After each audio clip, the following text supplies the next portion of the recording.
I just got done watching Victim Suspect on Netflix, and it's a documentary about young women who were sexually assaulted and then accused of making a false statement, and then were later charged. Throughout the documentary, it's proven over and over again that each woman was in fact telling the truth and were further victimized by the corrupt police. Over the years, I've heard on the news and in articles about women who were arrested for filing a fake report, and I always thought they should go to prison because they give real sexual assault victims a bad name, and they were the reason why people aren't believed when we come forward with our trauma. After watching this, it just reinforced that most police officers are just assholes. I've spoken about this in another video I made 4 years ago about another Netflix documentary about child abuse with Gabriel Fernandez. I said that society allows these evil pit bulls to fester and attack Black society. Everyone's okay with it as long as only Black people suffer, as long as Black people receive the brunt of it. But in reality, you cannot contain evil. Evil cannot be contained. You let evil boil and brew for too long, it's eventually going to spill over and burn you as well. That evil pit bull will turn on you, and this documentary is another example of that. White women are being attacked by the white supremacists within their circle. Even though they usually benefit from white supremacy, the dominant society allows these cowardly, racist white men to work in law enforcement. You tell these white supremacists that they can get away with anything, they can lynch Black people,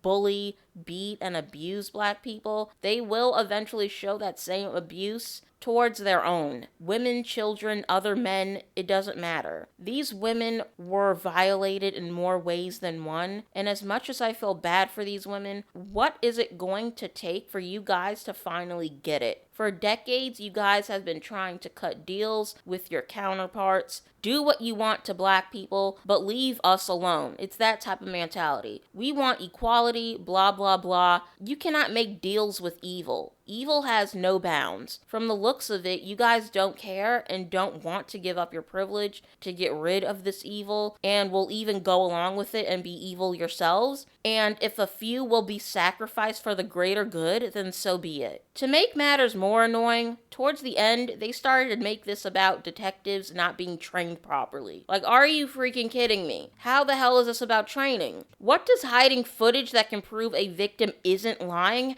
have to do with training?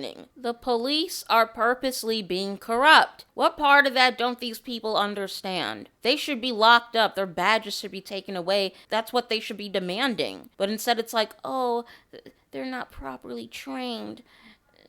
Like these cops purposely hid evidence. How do you train that? Can someone explain that to me? How do you train that? I mean, are you going to train them to be more poised in their corruption so it's harder for them to get caught? Ugh.